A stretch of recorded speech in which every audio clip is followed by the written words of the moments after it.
So guys, target steno के day 3 में आपका स्वागत है।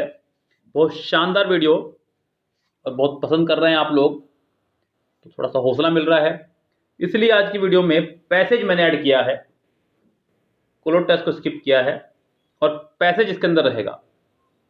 यस, कंप्रिहेंशन की आपकी बहुत डिमांड थी, तो आज की वीडियो में कंप्रिहेंशन और फिर देखते हैं किसी और वीडियो में किसी दिन कोलोड टेस्ट कराएंगे। ओके गाइज, पहले अपना ग्रामर पोर्शन देखते हैं, फिर उसके बाद चलते हैं अपने पैसेज पर। और अभी भी अगर आप लोग विजिट कर रहे हैं वीडियो पर, तो फटाफट से औरों को शेयर कर दीजिए, जिससे कि सबका फायदा हो जाए। हर हाथ शक्ति, हर हाथ तरक्की। Take out your binoculars and will see the Andromeda galaxy. Guys, sentence में कह रहा है कि अपना बाइनोकुलर्स बाहर निकालो और देखो एंड्रोमेडा गैलेक्सी, ये कहना चाह रहा है। तो गाइस, सेंटेंस को अगर हम लोग लेके चले अपने हिसाब से, तो आपको दिख रहा है कि मैंने बताया आपको कि एंड बट और रूल ये है कि एंड बट और के दोनों तरफ सेंटेंस का फॉर्मेशन सेम रहता है। एंड बट और के दोनों तरफ सेंटेंस का फॉर्मेशन रहता है सेम। अब गाइस, एंड से पहले अगर मैं बात करूं तो वर्ब की फर्स्ट फॉर्म है, तो एंड के बाद भी आपकी वर्ब की फर्स्ट फॉर्म आनी चाहिए थी। फ्यूचर में सेंटेंस नहीं बनेगा, सिंपली आपको वर्ब की फर्स्ट फॉर्म लगानी है और सेंटेंस को करेक्ट करते हुए आगे बढ़ जाना है। गाइस, ये कंजक्शन का एक बहुत ही शानदार रूल मैंने आपको बताया कि एंड बट और के दोनों तरफ आने वाला सेंटेंस का फॉर्मेशन बिल्कुल सेम रहता है। बस ये छोटी सी बात याद रखते हुए आगे बढ़ जाएं, तो यहां इसका आंसर आपको हो जाएगा C. Take out your binoculars and see the Andromeda galaxy, यानी कि आपका आंसर हो जाएगा इसका सी करेक्ट। आगे बढ़ते हैं गाइस।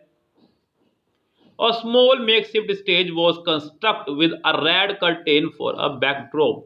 गाइस, ध्यान रखना, और स्मॉल मेकशिफ्ट के लिए वोज तो यहाँ पे बिल्कुल ठीक है, कोई प्रॉब्लम नहीं है। लेकिन गाइस, मैंने आपको बताया हुआ कि वोज हमारे बी की फैमिली से है। ओके, बी की फैमिली यानी कि बी, बीन, बींग और 5 के servant is am are was verb. जब भी ये कहीं पे आ जाए, समझो या तो आपकी आईएनजी फॉर्म आएगी या फिर थर्ड फॉर्म। अब ये ना तो आपकी एनजी फॉर्म है और ना ही आपकी थर्ड फॉर्म है। ऑप्शन में एनजी दी नहीं गई है, इसका मतलब थर्ड फॉर्म ही आएगी। आपका आंसर हो जाएगा B correct, was constructed. Was constructed. चलिए आगे बढ़ते हैं गाइस।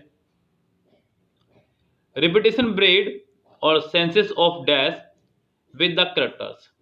तो गाइस, यहाँ सेंटेंस में आपको बताना है कि फिल इन द ब्लैंक्स, यानी कि खाली जगह पर क्या आपका वर्ड यहाँ पर प्रॉपर फिल होना चाहिए। तो गैस, कह रहे हैं कि रिपीटेशन ब्रीड जो है, ब्रीड मतलब प्रजाति, जन्म लेना। A sense of dash with the characters, तो एक सेंस ऑफ डैश है, एक सेंस ऑफ फेमिलियरिटी है, फेमिलियर है या फिर फेमिलियरली है या फेमिलियराइज है। तो गैस, अगर आप गौर करें तो यहाँ पर खड़ा हुआ है ऑफ। क्या खड़ा हुआ है यहाँ पे? ऑफ खड़ा हुआ है। ऑफ जो कि एक प्रपोजिशन है। क्या है? एक प्रपोजिशन। आपकी कंडीशन जो है वो नाउन से पहले की है। प्रपोजिशन से पहले हमारा नाउन आया करता है। और इस वर्ड की खास बात यह है बच्चों, ये सारे वर्ड सेम है, यानी कि एक ही वर्ड से बनाए गए हैं सारे वर्ड। कुल मिला के बात यह है, मेन वर्ड है आपका फेमिलियराइज, जो कि एक वर्ब है। क्या गया आपका? ये वर्ब फेमिलियराइज, इससे बना आपका फेमिलियर। तो गैस, वर्ब से बनता है एडजेक्टिव। अगर आपको याद हो, मेरी वीडियो अगर आपने देखी हो, कि आपने वीडियो देखी होगी, वर्ब से नाउन, नाउन से एडजेक्टिव, एडजेक्टिव से एडवर्ब। तो गैस, यहां पर आपने बनाया इसको एडजेक्टिव। एडजेक्टिव में जब एलवाई लगाते हैं तो बनता है एडवर्ब, और ये इससे बन रहा है नाउन। फेमिलियराइज से बना है फेमिलियरिटी, ये बन गया हमारा नाउन।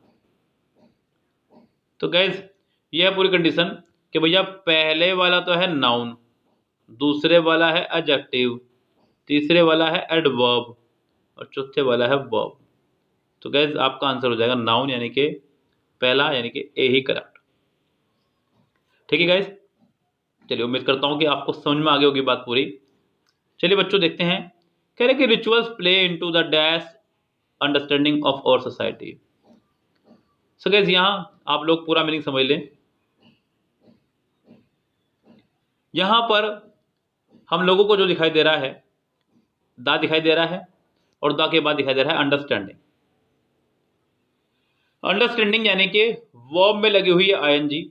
मैंने आपको बताया कि जब भी किसी वर्ब में लगी हो आईएनजी और वो भी बिना किसी बात के यानी कि बिना किसी हेल्पिंग वर्ब के, तो वो आपका जिरंड यानी कि नाउन कहलाता है। क्या कहलाता है आपका वो? नाउन।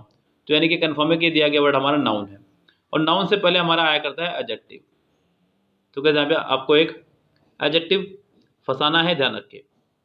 अब गए यहाँ पे देखते हैं ध्यान से। ए है आपका टैक्टफुली, जो बना है टैक्टफुल से। बच्चों टैक्टफुल आपका एक एडजेक्टिव है, टैक्टफुल में एलवाई लगाया तो बन गया एडवर्ब। तो ये आपको दिया गया वर्ड एडवर्ब है। दिया गया वर्ड जो है हमारा वो एक एडवर्ब है। अगला है टेक इट, अपनी बात को बिना बोले या बिना व्यक्त के। टेक इट टर्न, कम बोलने वाला, ये एक नाउन है। जिसके एक एडजेक्टिव भी कह सकते हैं इसको आप। हालांकि यहाँ पे किसी व्यक्ति के लिए इस्तेमाल किया जा रहा है। टेक इट टर्न बोलते हैं कम बोलने वाले को, तो आप ये एक नाउन ही कहेंगे इसको। ये आपका एक एडजेक्टिव है। टैक्टफुली एडजेक्टिव में एलवाई लगाया है, एडजेक्टिव में एलवाई लगाया है, ये बना एडवर्ब। क्या बना बच्चों आपका? ये एडवर्ब। तो देखिए ध्यान से कितने आसानी से मैंने आपको क्लियर कर दी समस्या। आपको मैंने बता दिया है कि इससे पहले कोई एडजेक्टिव आना चाहिए था, बिकॉज नाउन है, नाउन से पहले एडजेक्टिव आया करता है। और एडजेक्टिव यहाँ पे सिर्फ एक ही है, वो है बी, बाकी ये एडवर्ब है, ये बाहर, ये नाउन है, ये बाहर, और ये भी एडवर्ब है। तो सेंटेंस का आंसर आपका हो जाएगा B, correct. The climbs upside the mountains was not easy. कह रहा है कि अपसाइड द माउंटेन, ऊपर चढ़ना आसान नहीं है। तो क्या अपसाइड की जगह पर आप लोग यहाँ पर लगाइए कि ऑन टू, किसी के ऊपर चढ़ने के लिए इस्तेमाल करते हैं ऑन टू का। तो यहाँ पर प्रॉपर आंसर होगा, आपका आंसर हो जाएगा ए पार्ट में mistake. Chilka is the largest brackish water lagoon in Asia. चलिए ये तो एक टुच्चा सेंटेंस है बच्चों, इतना हार्ड नहीं है।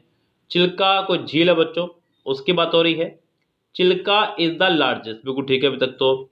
Brackish water lagoon in Asia, ये भी बिल्कुल ठीक है। इस सेंटेंस हमारा नो एरर है, इस सेंटेंस में कोई प्रॉब्लम है ही नहीं। ओके गाइस, चलिए आगे बढ़ते हैं इसी सेट के अगले हिस्से पर। उसमें क्या है एक्स्ट्रा, उसको पकड़ते हैं। सो गाइस ये आपके सामने आपका पैसेज कह रहा है कि I had seen this road many years ago when my parents move to Mundakotukurussi, Mundakotukurussi our ancestor village. कह रहा है कि इस रोड को मैंने बहुत साल पहले देखा था, जब मेरे माता पिता मुझे ले जा रहे थे मुंडोकुरुसी विलेज, जो कि हमारा पैतृक गांव है। However in those early years I had begun exploring the country side, यानी कि उन दिनों मैंने कभी पहले कंट्री साइड यानी कि देहाती एरिया में नहीं किया था। I stored the unknown road in my head under one day I will 10 years ago when I recovered from a herniated disc. It was to discover that I had a useless left leg. I stored the unknown road in my head. तो guys मैंने एक unknown road को अपने head में store कर रखा था। One day I will 10 years ago, एक दिन मैं जरूर जाऊंगा। 10 साल पहले when I recovered from a herniated disc, उसको हारने का ऑपरेशन हुआ है डिस्क का, उसकी बात कर रहा है। It was to discover that I had a useless left leg. Tough, I managed to lose the limb. I hated not being able to stride around as I used to. I needed a challenge to tell myself that I wasn't going to buckle to a creature called Sketica. Sketica. So guys, यहाँ पर buckle का मतलब है बच्चों हार मान जाना। तो कह रहा है कि मैंने हार नहीं मानी। Thus the one day I will arrive. तो एक दिन तो मैं जरूर पहुंचूंगा। Where does the road by the medical shop lead to? I asked my parents while visiting them next. तो मैंने अपने माता पिता से पूछा कि मेडिकल शॉप कहाँ पर है। चलवारा, they said it's not easy road to walk on. उन्होंने कहा चलवारा, लेकिन उन्होंने ये भी कहा कि इस रोड पर इतना आसान नहीं चलना। My father added, there are too many ups and downs. बहुत सारी दिक्कतें उस रोड पर। Chalavara was a superior grade of village and compare to, ये जो कि गांव के पास हो रही है, बड़ा लंबा सा नाम है बच्चों, आप खुद बोल लेना। With a high school, a fine library. तो एक सुपीरियर ग्रेड आपका गांव है, वो कस्बा है हमारे इस गांव के मुकाबले, जहां पर एक हाई स्कूल भी है और एक लाइब्रेरी भी है, एटीएम भी है और सेवरल दुकानें, कई दुकानें भी हैं। But it also had 2 approach roads, तो वहाँ पर 2 रोड भी हैं. The one I had chosen for was a narrow back road used by the locals and that settled it to for me. I needed to know for myself I could walk a long road that wasn't going to be too easy and the next day I would get up and walk the road again. तो भैया अब मुझे को आदत पड़ चुकी थी इस रोड पे चलने की. अब मैं हर सुबह उठता और उस रोड पे घूमने के लिए निकल देता. तो गैस आपको बताना है कि सेंटेंस में देखिए गए क्या आंसर है. अब बच्चों यहाँ पर कह रहा है कि व्हाट इज साइटिका. तो गैस ये एक तरह का हार्निया का दर्द है जो उसके ऊपर जिक्र हुआ है यहाँ पे clearly. Sciatica disc. It was to discover that I had a useless left leg though I manage to lose the limp I hated not being able to stride around as I used to. और यहाँ जिक्र हुआ था कहीं जो शायद रल गया मेरे से. चलिए कोई बात नहीं, वैसे तो मैंने आपको बता दिया है. अ टाइप ऑफ एनिमल्स जी नहीं. Name of real place, name of an imaginary place and herniated disc, यानी कि इसका आंसर आपको हो जाएगा डी, पूरी तरह से करेक्ट. 22 कह रहा है कि where did the forefathers of the writer live. उस राइटर के यानी कि जो पूर्वज हैं वो कहाँ रहा करते थे. तो कैसे उसने कहा है आपका अपने गांव में मुंडोकोटू कुरुसी, यानी कि आपका आंसर हो जाएगा सी, पूरी तरह से करेक्ट. आगे बढ़ें तो हम देख रहे हैं यहाँ पे कह रहे हैं कि what disability did the writer suffer due to the herniated disc. किस तरह की डिफिकल्टी का राइटर सामना कर रहा था जब उसको हारने हुआ और यूजलेस लेफ्ट लेग. बच्चों उसका जिक्र एग्जाम इसमें हुआ है आपका पैसेज में. अगर आप पैसेज में गौर करें तो यहाँ एक जिक्र हुआ है, ये हो गया यहाँ पे दिख रहा है मुझे, ये रहा. चलिए जी. One day I will is the title. कह रहा है कि एक दिन मैं करके रहूँगा, इसका टाइटल है. तो बच्चों किस पर, क्योंकि इसको 2 रोड दिखाई दी. क्या दिखाई दी उसको बच्चों यहाँ पर 2 रोड, बट इट ये यहाँ पे but it also had to used by the locals and that settle it for me. I needed to know for myself I could walk a road that wasn't going to be easy and the next day I would get up and walk the road again.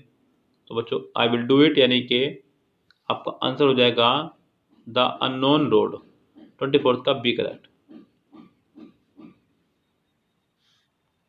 What makes Chalavara better than मुंडोकोट कुरुसी.